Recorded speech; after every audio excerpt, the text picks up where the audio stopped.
بسم الله الرحمن الرحیم. الحمد لله و صلاة و السلام علی الحبیب رسول الله و علی آله و صحبه و من والاه. بینندگان عزیز، دوستان محترم، هر جای دنیا که هستید شاد و سربلند و کامیاب باشید. با شما این و قصه های قرآن کریم. امروز قصه ای داریم، قصه زیبا، قصه خودشناسی، قصه آدم شدن، قصه دشمن شناسی، قصه راهکار پیدا کردن برای جنگ با دشمنی که میخواد ما رو نیست و نابود کنه. بله، قصه حضرت آدم علیه السلام و دشمن به اصطلاح بسیار بدجنس بشریت که همون ابلیس یا شیطان لعین باشه. خداوند منان خواستند که انسان رو خلق کنند. ملائکه رو گفتن که اینی جاعل فی الارض خلیفه، من میخوام که یک خلیفه ای واسه این سامان دادن به زندگی، سامان دادن به این کره خاکی خلق کنم.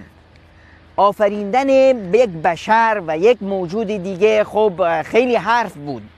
ملائکه احساس کردند که نکنه که ما اونطوری که باید و شاید حق عبادت الهی رو به جا نآوردیم که خداوند میخواد یک مخلوق دیگری رو، یک آفریده دیگری رو هم درست کنه، این مخلوقی رو بسازه.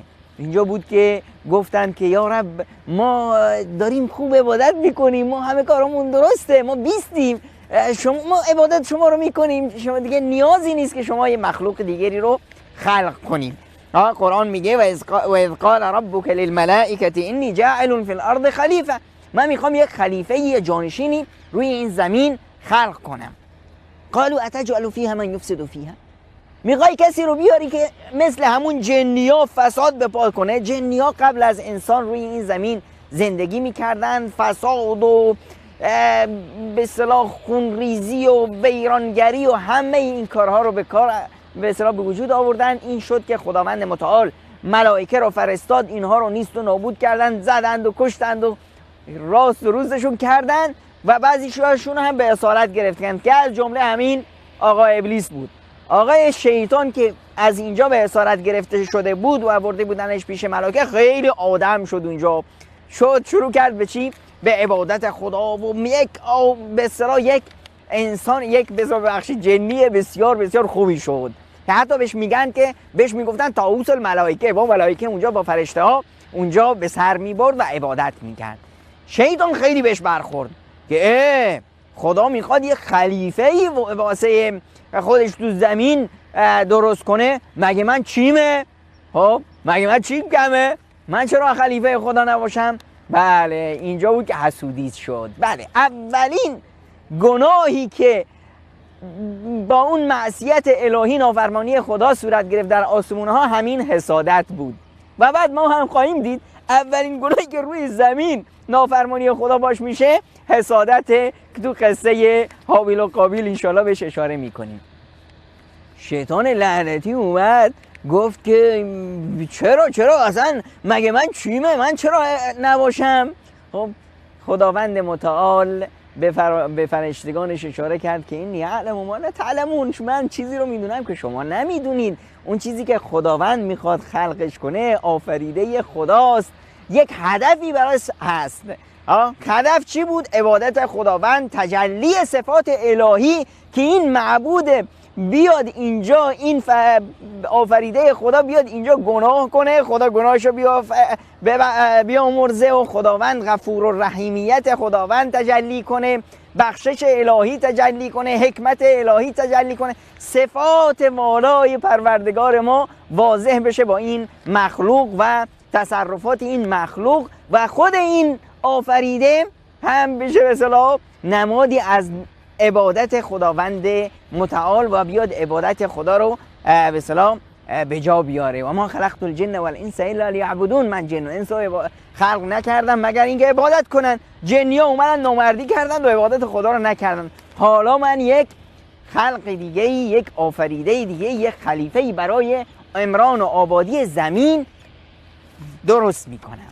بعد از اینکه خداوند آدم رو آفرید، امر کرد به فرشتگان که سجده تعظیم و سجده احترام واسه این مخلوق به جا بیارند. پروردگار متعال فرمودند و اذ قلنا للملائکه اسجدوا لآدم، امر کرد خداوند متعال فرشتگان را که برای آدم سجده کنید. فرشتگان گفتن چشم.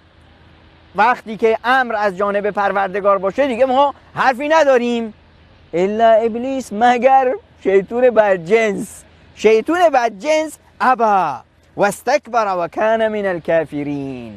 بله، شیطون بدجنس وقت خداوند متعال امرش کرد که و اذ قلنا للملائکه اسجدوا لآدم فسجدوا الا ابلیس، مگر شیطون، فرشتگان سجده کردند، دستور الهی، چشم و سر به سجده بردند. و اما شیطان ابا، سرپیچی کرد و از رحمت الهی دور شد. حالا چرا؟ خب تکبر، کبر و غرور معصیتی که یکی از صفات شیطانی است که نباید در انسان باشه ها. انسانی که توش غرور هست، تکبر هست، خودش رو خیلی خیلی بلند میدونه، دیگران رو تحقیر میکنه، حق و زیر پاش میذاره، این دیگه انسان نباید اسمشو گذاشت این شد برادر شیطان، نه، بلکه پسر عموش، خودش. بله، این صفتهای شیطانی نباید در یک انسان باشه. این از نماد و صفتهای شیطانی. چرا تو انسان باشه؟ اگه تو کسی بود معناش اینه که اون حتما با شیطان اصطلاح به هر حال روزی همسایه میشه تو جهنم. بله، صفت بسیار بسیار بدی. چی اومد؟ چی گفت انا خیر من از این آدم که خیلی بهترم، خلقته من طین، اونو از گل درستش کردی و من از آتیشم. خب ببین، وقتی که غرور باشه، تکبر باشه، انسان اصلا زاویه دیدش کلا تغییر خواهد کرد. اونجاست که دیگه درست نمیبینه. خب ببین همین خاک مایه آبادانی و سربلندی و ساخت و در مقابل آتیش مایه یا یکی از اسباب ویرانی و از بین بردن همه چیزه. یعنی عقلم میگه که خاک از آتیش به اصطلاح بهتره، اما شیطان نه، چون که زاویه دیدش همین بود که نه، تکبر داشت، غرور داشت. آدم مغرور همیشه کجبینه، آدم مغرور همیشه همچین اشتباهات شیطانی میکنه. اینجا بود که حالا شیطان سرپیچی امر الهی کرده بود، از بهشت و رحمت الهی مطرود شد. قال انا خیر منه خلقتنی من نار و خلقته من طین، من از اون بهترم، منو از آتیش خلق کردی، اونو از خاک و گل. اینجا بود که خداوند متعال امر کرد قال فاهبط منها فما يكون لك ان تتكبر فيها فاخرج انك من الصاغرين. برو از بهشت، برو گم شو، برو بیرون. کسی که تکبر کرد جایش تو بهشت نیست. پیامبر خدا صلی الله علیه و سلم به من و شما دوست عزیزم فرمودند که لا يدخل الجنة من كان في قلبه مثقال ذره من کبر. داخل بهشت نمیشه کسی که یه ذره داخل بهشت نمیشه کسی که یه ذره کبر و غرور تو دلشه. بله، یه ذره. یکی از صحابه اومدن گفتن یا رسول الله، هر یکی از ما میخواد که لباس شیک باشه، کفشش درست باشه، شکل و قیافش درست باشه. پیامبر خدا صلی الله علیه و سلم فرمودن نه، درست بفهمید، خداوند زیباست و از زیبایی خوشش میاد. خداوند زیباست و از زیبایی خوشش میاد. کبر اونه که بطر الحق، حق و زیر پا نهادن. کبر و غرور اونه که دیگران رو تحقیر کردن. من از اون بهترم، من از اون بهترم، این حرف شیطانه. هر که گفتا شد شیطان صفت. کبر و غرور از صفات شیطانی است. اینی که از اسبابی بود که شیطان رو از رحمت الهی محروم کرد. اینجا بود که شیطان اومد گفت یه حیله‌ای بکنم، چیکار کنم چیکار نکنم. گفت که بله، قال انظرنی الی یوم یبعثون، منو بذار تا روز قیامت، به من یه زندگی طولانی بده تا روز قیامت. خداوند متعال هم این زندگی رو، این شانس و این چیزی که شیطان خواسته بود رو به شیطان داد و شیطان اومد مکرشو برملا کرد. قال فبما اغویتنی لاقعدن لهم صراطک المستقیم. حالا که من این باعث شد که من از رحمتت دور شم، حالا میبینی که من چیکار خواهم کرد؟ همه این آدما رو، همه این انسان ها رو گمراهشون میکنم. قال ارایتک هذا الذی کرمته، قال ارایتک هذا الذی کرمت علی لئن اخرتنی الى یوم القیامه لاحتنکن ذریته الا قلیلا. اگه منو تا روز قیامت بذارین، من بچه ها و ذریت این و آینده اینو همه رو مهار میکنم، لگامشون رو به دست میگیرم. بله، شیطان قسم خورده که لگام انسانها رو به دست بگیره. یه میون برنامه میبینیم و میبینیم که شیطان چطور لگام آدم ها رو به دستش میگیره. با ما همراه باشید. با عرض سلام مجدد. بله، با شیطان بودیم و اون تصمیم جدیش واسه لگام کردن همه انسان ها. گفت لاحتنکن، اینا رو میگیرم، لگامشون رو به دست میگیرم، اون کاری واسه باشون میکنم که دیگه خود بدونن. برجش از اون لحظه شیطان شروع کرد به مکر و حیله. ببین، شیطان نگفت که من بعدها همچین کارهایی خواهم کرد و بعد دیگه حالا امسال نشد سال آینده. نه خیر، از همون لحظه کار امروز. ببین، شیطان که شیطانه واسه خرابکاری کار امروز واسه فردا نگذاشت. اون وقت بعضی از بچهای ما میان کار امروز واسه فردا کرا همچون رو هم تراکم پیدا میکنه و آخرش هم هیچ کاری از دستشون بر نمیاد. شیطان فوراً دست به کار شد و چیکار کرد؟ بله، گفت قال رب بما اغویتنی لازینن لهم فی الارض ولاغوینهم اجمعین. قال رب بما اغویتنی لازینن لهم فی الارض ولاغوینهم اجمعین. من همه چیز واسه شون، شکل و قیافه شونو عوض میکنم، کاری میکنم که همون چیزای زشت واسه شون زیبا جلوه کنه. حالا ما میبینیم از کارهای شیطان، میبینی مردکی نشسته سیگار، بابا چه کار داری میکنی؟ میگه یکم خستگیمو رفع میکنم. بابا سیگاری که باعث استرس روانی است، خستگی، بیماری، سرطان میشه، طرف میاد فکر میکنه که این واسهش خوبه. چرا؟ چون شیطان گفت که لازینن لهم، واسه شون چیزای زشت هم زیبا جلوه میدم. میبینی که آدم بسیار با شخصیتی هست و نمیدونم شکل و قیافه و فلان و خانواده و همسر و همه چی داره، بعد میره دنبال یک زنی رو میگیره که الان اون زنه رو ببینی فکر میکنه این میمونه رو چی تو پیدا کرد؟ یه زن بسیار زشت با صفات بد باعث میشه که طرف همسر بسیار خوبش رو، همسر مؤمن متعهد حداقل حلال رو از دست بده یا اونو ضایع کنه در راه حرام. طرف دیگه رو میبینی که میاد دنبال موسیقی و ترانه و فلان. بابا ترانه و موسیقی این باعث بیماری‌های روانی میشه. ببین همه کسایی که خودکشی میکنن آخرش از همین ترانه و موسیقی هاست. همیشه غم و اندوه دیگران تو قلبشون جلو. و اما شیطان میاد میگه نه این باعث میشه خستگیت رفع بشه ها، باعث میشه که نمیدونم استراحت کنی، باعث میشه که روحیه بگیری.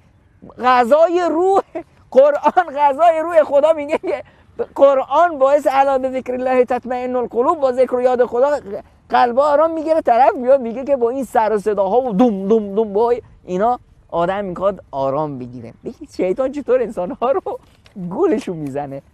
بله، بعد شیطان شروع کرد به دست به کار شدن. اولین کاری که کرد رفت پیش آدم، گفت آدم بیا یه چیزی بهت بگم میدونی اونجا یه درختیه، همون درختی که خداوند این همه درخت تو بهشت، میلیون ها میلیاردها، این همه نعمت ها تو بهشت، یکی رو فقط خداوند برای امتحان و آزمایش گفته بود که آدم دست به این درخت نمیزنی، کنار این درخت نمیایی. شیطان رفت گفت آدم یه چیزی بهت بگم همون درخت خلد، ملک لا یبلا، اگه میخوای واسه همیشه تو بهشت باشی، اگه میخوای از فرشتگاه بشی، از خالدین بشی تو بهشت، همین درخته ها، از همین بخوری ها. قسم به خدا رفت قسم خورد. شیطان قسم میخوره که بیا همین درسته. آدم علیه السلام اصلا گمان نمیکرد که یکی بیاد اینقدر بد جنس و مکار باشه که برای دروغ به نام خدا قسم بخوره. اومد شیطان و قال فوسوس الیه شیطان و قال یا آدم هل ادلک علی شجره الخلد و ملک لا یبلا، بهت یاد بدم و شجره خلد، درخت ماندگاری رو بهت نشون بدم. بعد اومد یه بار و دو بار دست برکار نشد، چندین بار اینو ما تو قرآن میخونیم، چندین بار قرآن شیطان میاد و آدمو میخواد گولش بزنه. فوسوس لهما الشیطان لیبدی لهما ما وری عنهما من سوآتهما وقال ما نهاكما ربكما عن هذه الشجرة الا ان تكونا ملکین او تکونا من الخالدین. خدا شما را نگفت که از این نخورید مگر اینکه، چون که اگه از این بخورید فرشته میشید، از این بخورید برای همیشه تو بهشت میمونید. و قاسمهما انی لکما لمن الناصحین، قسم خورد که با خدا قسم که من راست میگم، من خوبی شما رو میخوام، من خیر شما رو میخوام. این طریقه و راه و رسم شیطانه و این باعث شد که آدم گول شیطان رو خورد و حرفشو گرفت و بعدش هم احساس کرد که بله، فوراً آدم برگشت. فرق به شیطان و آدم همین بودا، شیطان بدجنسیشو کرد اما توبه نکرد، غرور، کبر، تکبر.